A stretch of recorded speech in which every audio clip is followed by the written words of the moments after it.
Hi, this is Paula Gloria, and this show is called Farther Down the Rabbit Hole. Today I want to go into a topic that's so interesting to so many people, and yet it's so challenging to address in such a way that's meaningful both to myself and to my viewers. And that is how you manifest. How do you create new realities, and what role does sexuality have to do with it? Thanks for coming by. What do you feel like in the sun right now? I feel good. I'm just worried that maybe you're overexposing it. It's an automatic exposure. Yeah. Now, I understand what you said about you've got a girlfriend now, and that if I put this on YouTube, it might, compromise the relationship. I don't think so. Oh, you don't think so? No. Oh, so that's not your concern? No. Oh, because what I was going to say is that Howard Stern's beautiful girlfriend, I saw an interview with her yesterday at Bruce's, and she talked about how at one point what was tough was him talking about their sex life on air. I don't know, I guess she got over that. So that wouldn't bother your girlfriend? No. But you think you might jeopardize your career as a future president? Yeah, presidential candidate. Presidential candidate. Do you think transparency is a good thing? Yeah. Do you think sexuality is a healing thing? And do you think the society is repressed? Very much so. How do you unrepress the society? The thing is it's like, it's just one little tiny aspect, but if you always repress it and act like it's not there and kind of make a bigaboo out of it, then it's always coming up, and it's kind of keeping you from doing other things, achieving other things, kind of that are related to the other chakras, kind of higher idealistic modes of being. I think I asked which law. I mean, the guy Spence Tunick, who does all the photos of the hundreds and hundreds of nude people out in the streets. No, I don't know. But I take your word for it because you're a cinematographer. He's an amazing photographer, and actually I document him doing a photo shoot in Grand Central Station at 4 in the morning with 500 naked women in the middle of Grand Central Station. It was just beautiful. It's incredible. Really? And he did a bunch of kind of art. It's art. Basically, he would have like hundreds of people come and lie down on the street in Tribeca or wherever, and people would get arrested, and he would get arrested. But it was worth it, huh? Because he got the art. Well, the thing is, then at some point, then they said, no, this is not obscenity. This is art, and he should be allowed to do it. It's consensual. No one's getting hurt, and so then it got to the point where they gave him free reign of Grand Central Station, right? And so then you had 500 naked women there, What year amok. was that? That was like 3 years ago. Okay, but what about vulgarity? Because, like even the We Are Change guys, I really love the work they're doing, that they get the politicians to say, they catch them on camera lying. But at the same time, when they had Bloomberg in the subway car for 20 minutes, it just seems so offensive and so wrong that they just kept the camera shoved in his face. In Bloomberg's face? Yeah, because he was passing a law saying that you had to have a license to have a camera. You couldn't go around with a little camcorder. They called it the Rudowski law because he was the one that caught Brzezinski. Brzezinski was the one that said that, I know who he is. That Iran might be another Vietnam? No, a false flag. That the secret government, the Illuminatis, if you believe that, would be going into Iran and creating a false flag operation and then pinning it on Iranians. That's all they ever do. Right, but Brzezinski was giving a warning. Well, that's odd because he's very much aligned with those folks. I know, but what was said is that he wanted to go straight into Russia. Brzezinski? That's how Webster Tarpley got around that, saying that he's sort of a petty Polish aristocrat, and he so hates the Russians that he'll do anything to get the U.S. in conflict with Russia. And that's what Nico Haupt says too, that Iran is just a disguise. This getting out of Iran isn't the issue. The real issue is the clash of civilization. And the weapons that are being set up are weapons where we could, you know, go in there and really start fighting with China and Russia, you know, the big countries, that all this little stuff is distracting. So anyway, Luke Radowski got Brzezinski at one meeting, and then that started the whole thing with the We Are Change people, and now there's 30 branches around the country where they run around and just ask tough questions to people, to politicians. That's great. Why would you want to prohibit that? Well, if you were Bloomberg, you may not want to have people come up and say, you know, when did Silverstein get the lease for the World Trade Center, stuff like that. Yeah, but I mean, he's adroit enough as a politician to fend off such questions, right? I mean, it's like, it's a no-brainer for him. But Giuliani didn't. When Matt Lepasic and Sabrina Rivera caught him on camera saying he didn't know that the towers were going to come down, whereas he had told Peter Jennings that he knew the towers were going to come down, and that's why he wasn't at the fabulously expensive command post where he was supposed to be. What happened to the command post? That was World Trade Center 7. It went down with, that one. with no airplanes. Yeah, that one just went down by itself. Yeah. Yeah, well, he must have known something, huh? Yeah.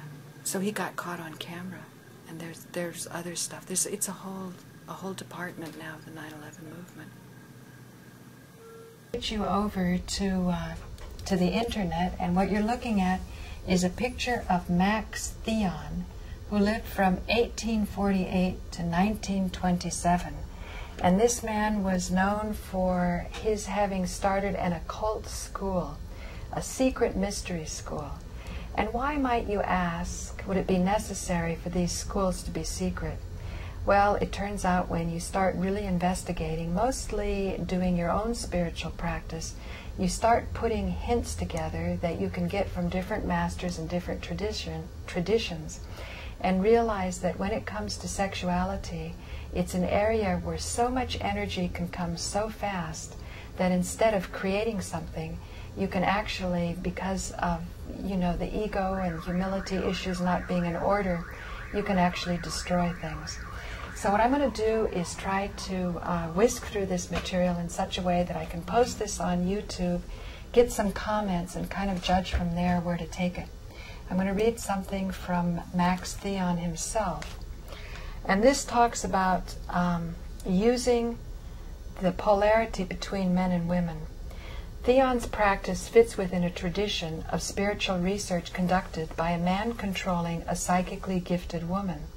In the West, it is at least as old as the Delphic oracle, in which the ecstatic speech of the Pythoness or priestess was interpreted by the priests.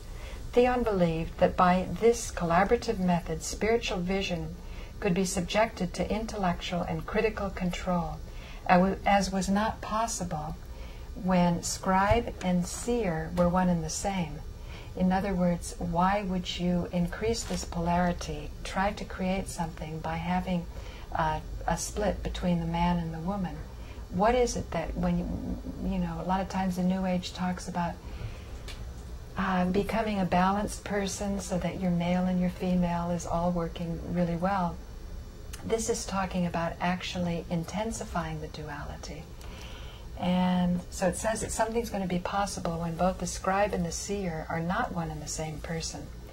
Theon's method consisted in protecting his wife, or a sensitive, during her passage through progressively more subtle bodies, and in guiding her, for example, by indicating or confirming what state and degree of subtle matter she was in. So he guides her, and then he indicates or confirms what state or degree of subtle matter she was in. Again, to try to take this stuff, which is just words and text, into something that's experienced for me, and I'm very curious to hear your experiences out there on the internet. When I went to the Monroe Institute, at one point we were taken in to meet the man who was working with this remote viewing process with a guy I think named Joe McMoneagle. And Joe McMoneagle had been poisoned in the line of duty. I think he was some kind of CIA spy type of guy. Really big, robust fellow. And when he was poisoned, he didn't die, but in this process of almost dying, he was able to enter into another dimension, which was so beautiful that when he came back into this body, he would sign up for every really dangerous project that he could, because he wanted to die so he could go live in heaven. Well, it seems when they're so when we went into the room, he would work with another man. I can't even remember that guy's name. He was actually having a higher rank in the army than Joe did, who was the sensitive. But I remember when our group was taken into this room to meet the guy, I immediately felt peaceful in my stomach. I felt relaxed. So I thought, that's interesting that somebody could have that kind of an effect. So a lot of times people who are tending towards being healers, they're psychically gifted, they pick up things, they can have a lot of stomach problems because they pick up the stress in their stomach. So this is talking here about the male figure guiding somebody through the subtler matter, and that's what this guy did down at the Monroe Institute with his, I don't know if you'd call it handler, but somebody who's sort of more intellectually guiding the process. During the process of exteriorization, Madame Theon managed to speak faintly but audibly, and to converse with her husband. To judge from various passages in her agenda, I guess that's a book she read, Mira Alfassa also experimented with this. The Theons used the information thus obtained to write the text of the Philosophie Cosmique, totaling more than 10,000 pages of partly unpublished material. Among parallel examples of a man obtaining esoteric knowledge through his wife's mediumship, we might mention the collaboration of Lawrence and Mary Oliphant, who produced a mystical treatise called the Sumnumata in 1882 to 1883, that of S.L. McGregor Mathers and his wife Moina Bergson, which gave birth in 1891 to 1892 to the Rituals of the Golden Dawn, and at a somewhat later period of vision by William Butler Yeats and his wife Georgie. The Theons later emphasized how important it was for the sensitive operating in the invisible world to benefit from the best possible conditions for the unfolding of her powers. Trance is the supreme development of passivity, a development whose nature and goal are lost in the night of prehistoric times.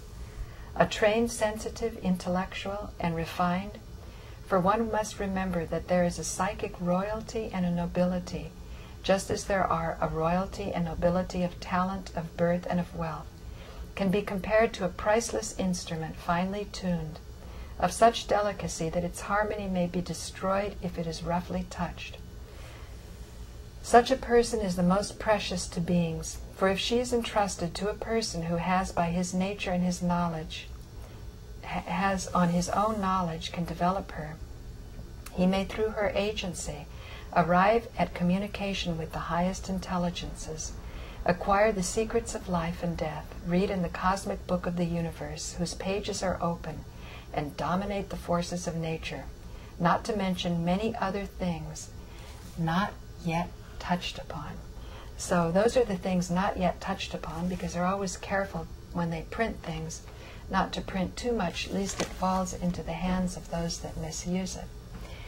So now I'm going to go on, now that we've gone to Theon, and show you some of the stuff, some of the action I've been having here on YouTube.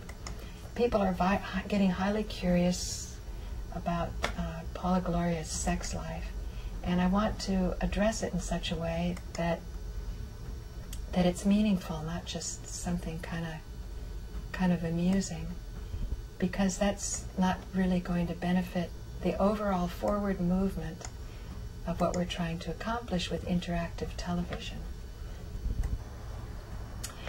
Okay, Rusty was the only reason to ever even watch this blank-ass show. It's the sad truth.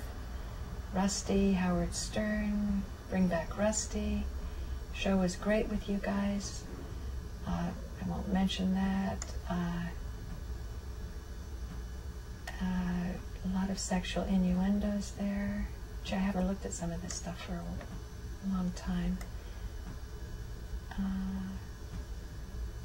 Wow, they've been at it for a while here. There's one guy called Blasting Caps, I think I've dealt with before, and he appeared again. Okay, here we go.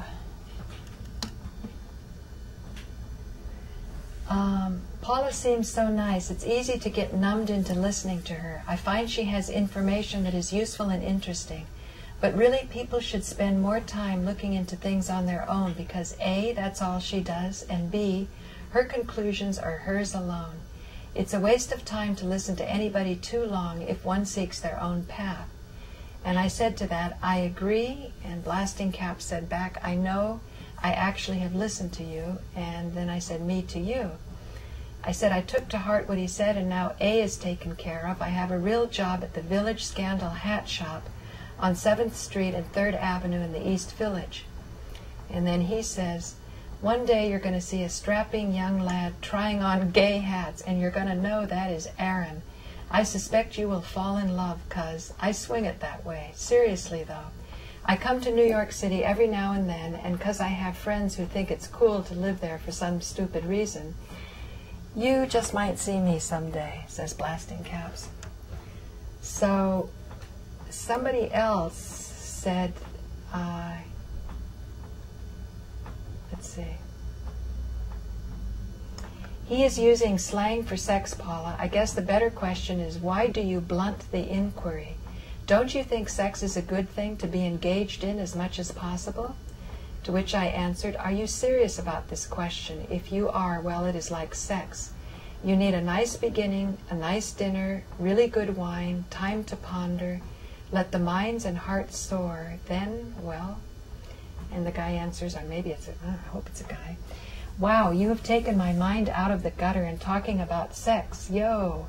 You are talking about making love. Thanks for using such wonderful poetic imagery in doing so. I'm so sick of people not realizing the brain is the sexiest part of the body. Bingo, I'm saying. I had a boyfriend that could meditate and get the energy running up doing something that he called making love to the gods. The sweetness runs down the throat. I mean, that's essentially what meditation is, where your own saliva turns into something nourishing. So a few years of that kind of celibacy, well, he was a terrific lover, and I did not realize it as we fell asleep during meditation after hours of lovemaking, so we felt guilty about all the sex. Well, okay, I was the one that felt guilty. Then I had an orgasm that lasted 1 hour, and all the guilt went out the door. So what I'm trying to say about this is that it's very difficult to talk about creating new realities and not get involved with all the energies that we as human beings are involved with. And oftentimes the church will say Jesus came as a man, he had to go through everything men went through, which means that the science of manifestation, the mastery of the miracles, would certainly be something that Jesus would have to go through just as all of us do. And likewise, we don't single him out and say, well, he's so incredible that we could never even hope to accomplish what he opened the way for. But that actually this is a process. We're on this stream of evolution, and in some ways we're pulling ourselves up by our own bootstraps, because if we don't have that ability to do that, to take care of ourselves, to recognize our own godliness within, we won't have the capacity to recognize the information that's coming from masters. It won't make any sense to us. So, but on the other hand, without the blessing of the masters and without these examples, we're uninspired. We don't have a model of something greater to shoot for. And the same is the case of a model and a knowledge and an understanding of what the relationship can be between men and women and what the dynamic is. Okay. Now we have here Elizabeth Cady Stanton, and in 1895 she did something called the Women's Bible. And what Stanton did was she took the Bible and removed from the Bible anything that was demeaning to women. And since she was the daughter of a judge, she had a lot of, she was brought up in the right atmosphere to have this intellectual capacity. And you can see, well, I won't even bother reading this all to you. She wasn't that well received. But what's interesting is that Thomas Jefferson did the same kind of project, except in his case, he removed all the miracles from the Bible so he could come up with something that was more in harmony with his values. Now, you begin to see that everybody is aiming towards getting that authoritative work that they can get out, and then once they've gotten it out, everybody on some level or another wants to have a review of peers. They want feedback, hopefully adoration, but even negative feedback on a soul level is just as valuable, because the point is that you're steering yourself to higher levels. When I was reading that part before about Max Theon and the relationship between male energy and female energy, in order to accomplish both being the seer and the scribe, in other words, going to dimensions where it's so lofty, you don't have the discriminative critical capacities to make choices. And that's the beauty of those levels, is because you're swimming in the energy and you're just letting it all come in. You can begin to understand the natural dynamic between men and women, because if a woman trusts a man, say the feminine energy, the seer, is soaring to these heights because there's this confidence that choices and discrimination and willpower and focus is being handled on another end.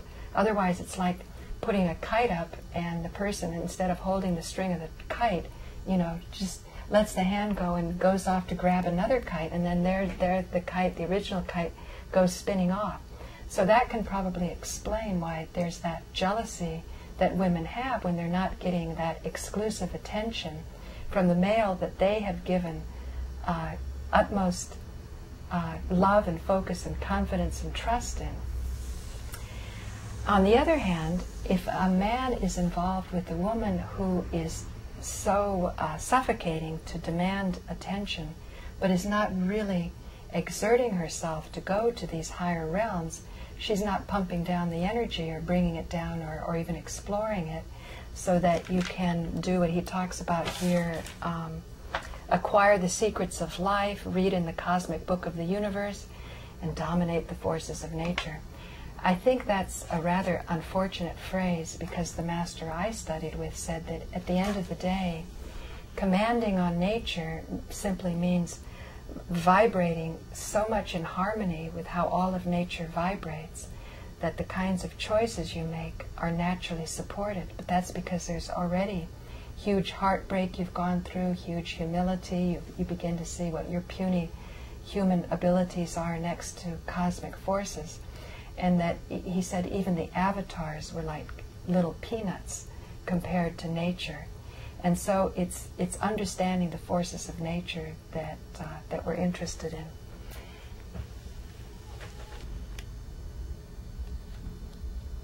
And now I'm going to read to you something that was from a book talking about Shirdi Sai Baba, who was a master who died in 1918, and I have a big picture of him in my living room above the swastika that I'm famous or infamous for here at Rabbit Hole Central.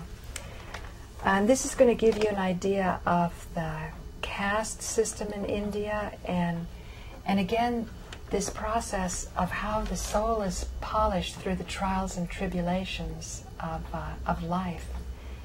Very, very moving to put our attention on the lives of the masters. So this man says, I was given a mere elementary vernacular school examination education to qualify myself for a schoolmaster's place on 5 or 7 rupees per mensum. I guess that's a month. And figure there's 30 rupees to $1 today. I got trained also for the hereditary duties of the village priest. I did not care for either. We were poor. In these circumstances, I want to just emphasize here, you can't even imagine what kind of poverty they're talking about. And at the same time, the British Raj was going full swing, and they were building a railroad system all over India for the purpose of shipping out the vast natural resources from India into England and throughout their imperialist holdings. And the people, the locals, certainly suffered, even though they were from a land of great abundance. In these circumstances, I wanted to devote myself to a life of bhakti. That means devotion. And again, Shakti is the study of power and of energy. So if you've got Shakti and Bhakti, devotion. The odd thing is they become one and the same, because when you really bow down in a devoted way, you naturally get the power. And when you seek after power, you naturally have to come up against the fact that you're just a mere peanut in light of far greater forces. So I found a guru in Datta Maharaj, a truly great and sattvic soul. And sattvic is the three gunas are the upward force, sattva, the downward force, tamas, and the maintaining or the active force, which is rajas. And so in a teacher, you want to have the upward force, the creative force, the peaceful force. Well, creative maybe isn't the right word, because to create you need all of the forces, and even to destroy you need all of them. But generally a sattvic soul is somebody that's peaceful, he's clear, he's not given to a lot of passions and appetites, and very desirable in a teacher. He took me away from time to time and trained me in yoga. Under him I learnt asanas, pranayama, and the rousing of the kundalini shakti. But in my youthful waywardness I was not contented with all that, and asked my guru to impart to me the mantras he knew, which gave worldly powers, creating spells, breaking spells, exorcising devils, and invoking them. The guru very unwillingly imparted the mantras to me on account of my importunity, and I went through the necessary japa and sadhana. And that's the tough spiritual practice. Japa means counting the mantras, and sadhana would be whatever types of restriction the teacher would place on the disciple. I wore an iron bangle, repeated the mantras prescribed for the required number of times. And again, keep in mind, this is a science, a required number of times. You do X and you get Y. You do X and Y, you get Z. It's a science, mechanical. Nothing emotional about it. I wore an iron bangle, repeated the mantras. He succeeded in getting possession of the coveted powers. I could simply utter a mantra and order the production of sweetmeats, pedas, and the like. And the articles I ordered would appear at once and be filling my hands. These I would show to others and distribute. The peda, etc. I could not use. I could not and should not eat or sell them, but I gave them away to the admiring or wondering people around me. I could also destroy the evil spells of others. The production of peda, etc. was not by the use of evil spirits, yakshas, jinns, etc. This latter method is dangerous. It will extinguish one's life.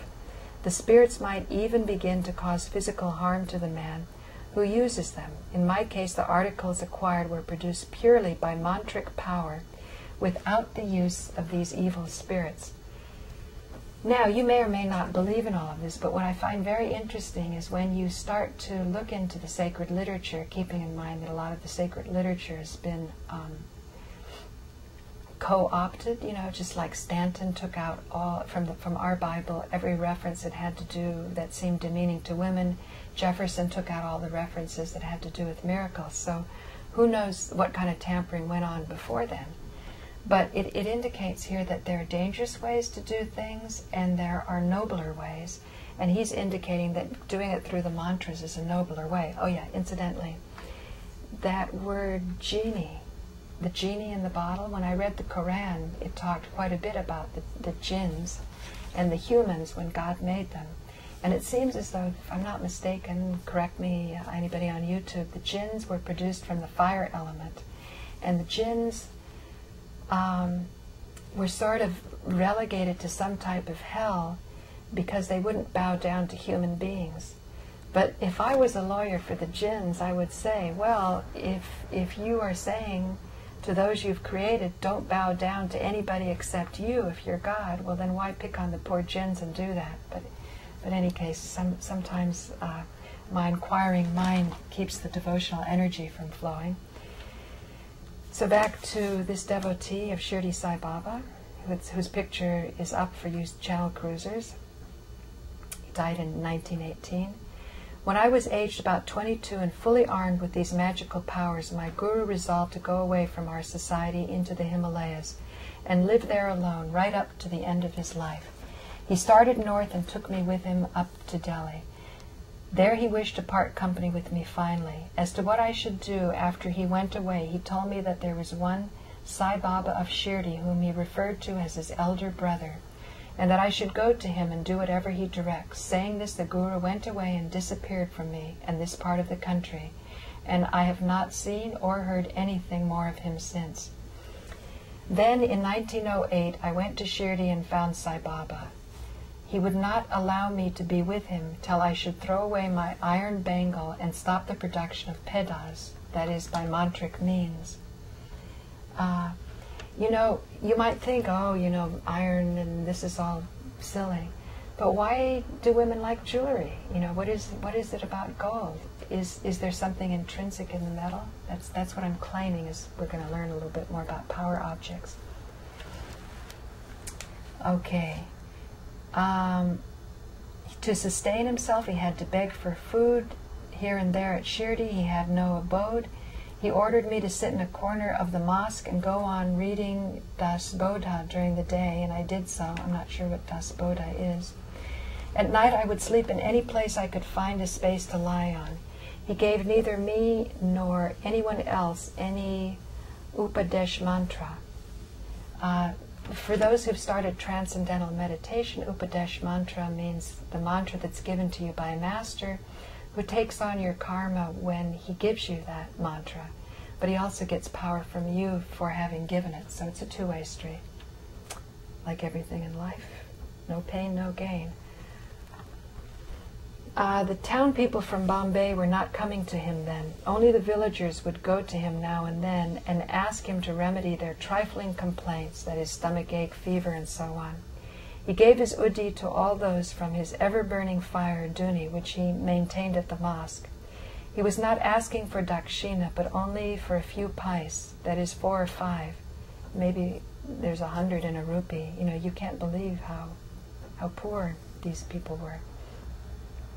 He might buy fuel for his duni or some such article of necessity. As for big people, I remember that Nana Sahib Nimonkar was often with him, and as for his talks, I never heard him say anything about Maya or Brahma or Mahavakya Tattvas.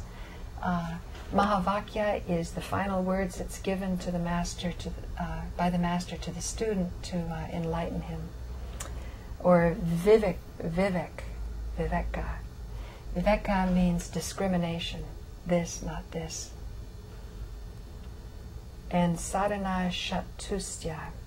He imparted faith to those resorting to him, faith in Ishwara, and that's the God. Ishwara is just one of the names for God. By exercising his wonderful powers, they would go on with their devotion to their Ishta Devata, and finally he would grant them Sakshatkara of that particular Ishta Devata. So that means whatever form of God a person was comfortable with by their tradition, what they were given to worship, because the different castes are supposed to be sort of in vibe with different laws of nature, and by having that difference, it made the society more well-rounded.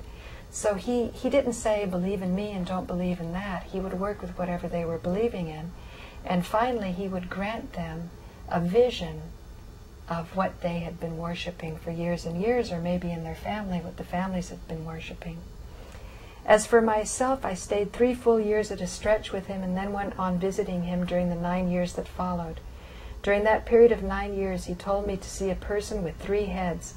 That, of course, I took as a direction to go and see Datta at Gangapur. Every year I visited Gangapur twice, once in Guru Purnima and next in Magya Purnima. And then he told me to do 108 prayanas. These are spiritual practices. He's going on one Ekadashi day, and that's a day when a Brahmin is supposed to restrict his diet. And again, you see this type of practice of restriction going on in Orthodox Judaism. The higher born the caste, the more do's and don'ts that they have, so that their life can produce the desired effect for society. So Baba says, "What do you eat today?" And the guy replies, "Nothing. Today is Ekadashi." "Baba, what does Ekadashi mean?" And the guy says, "It means a day for upavas." And Baba says, "What does upavas mean?" "It is just like rojas." And Baba says, "What is rojas?" "We take nothing except kandamula." And then he uses the Sanskrit. He says the root usually means sweet potatoes, and the food that is eaten, onion, should not be taken by the Orthodox on Ekadashi day. Then Baba picked up some onions, evidently having a phonetic equivocation, and told me to eat it. Seeing Baba was persistent and not wishing to run counter to his wishes, I yielded, but added, "If you eat it, I will eat it." Now this shows the negotiation and the subtlety that goes on between a master and a disciple, because they're both testing each other, as it should be. You don't want to give your power to someone who's unworthy, and someone who has power doesn't want to throw pearls before swine. So there's always this play going back and forth between master and disciple. And incidentally, similar in many ways to the play going on between men and women, as I said before, there has to be a trust happening. And then Baba goes, "Look at this brahniya, a contemptuous corruption of the word Brahman. He is eating onions on Ekadashi day." I began to defend my conduct or justify it. Baba ate it and I ate it. Baba at one stroke was having humor at my expense and the manifestation of his powers, and he declared that he had not eaten onions. At once he vomited out something. That was not onion, but sweet potato. Ritali, "Baba, see, it is not onion, but sweet potato I had eaten." I mean, funny, huh? The guru barfs up something just to, shake him up. Now here was my opportunity. By his miraculous powers he had produced sweet potatoes from his mouth. I treated it as prasad, fell upon it, seized it with my mouth, and ate it up. Baba abused me, kicked me, and beat me up, but I did not mind at all in the least. I was overjoyed at having got his uchichista as prasad. I also knew that as with Al-Kakoti Maharaj, so with Baba, his beating and abuse were auspicious and beneficial. If Baba kissed a man and sent him off, as he did sometimes, that was not auspicious. But in an instant, Baba's mood was changed. His anger, real or pretended, gave way to warm appreciation of my unquestioning faith in him, and he lovingly placed his hand on my head and blessed me. He said that I would thenceforth have the power, by barely thinking of him and holding up my palms, to pour abundance of udi from my palms. And udi is the divine ash that many masters are able to manifest. The big Sai Baba in the south of India is able to do this.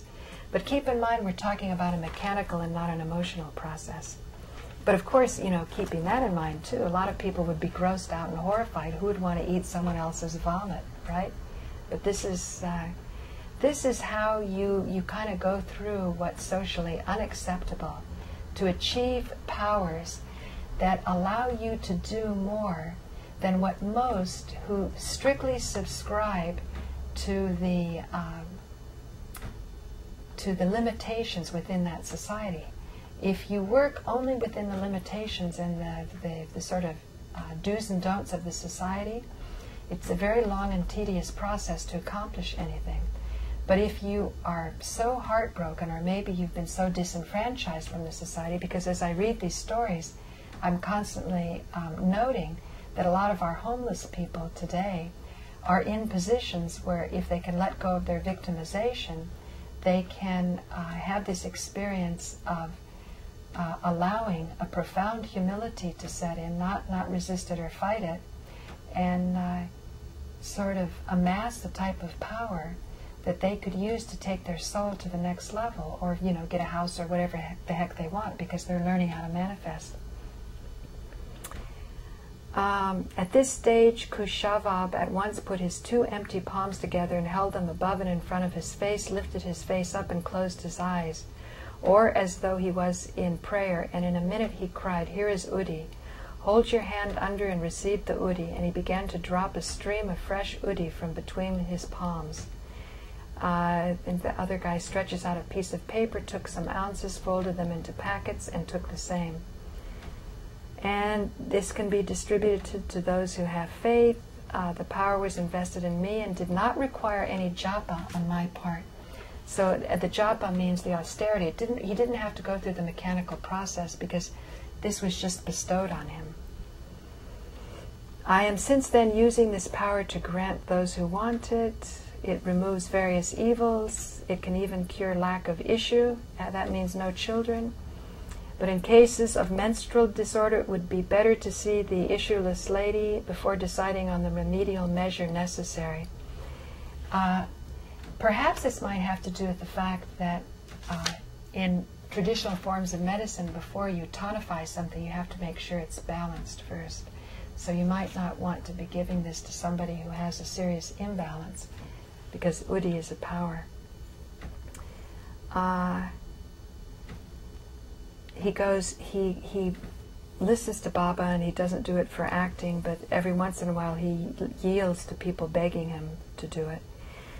This power of counteracting evil spells and black magic I've exercised without compunction. Within the last month, Mr. Rajmachikar's grandson was getting mysterious biba marks of marking nut, I don't know what that is, or on his clothes without any visible cause. That is a well-known species of black magic, and there are specific mantras that I have practiced to counteract these and other similar evil practices. I was sent forth, and I came and went on with these counteracting mantras in my Datta Puja. That checked the black magic. Anyway, he stayed with 3 years with Baba. His father came and took him. And then Baba said, "Next time, come the two of you." A little later, they came, paid their respects to him. Then he says, "Come too." He meant that I should marry and come with the wife. Soon after, my father took me, and I married a wife. In India, families arrange for wives to come. Back to Baba here. And then one of my visits, Baba said, "Why do you take the trouble to come all this distance? I am there." And he gave a specific description of a plot of land. Okay. Anyway. So that was an interesting story to me, because I had never heard it so clearly explained how the buddhi or the uddhi was produced. And maybe some of you out there who have ears to hear, eyes to see, you will have gained something from this little excursion farther down the rabbit hole. Thank you. I'm Paula Gloria.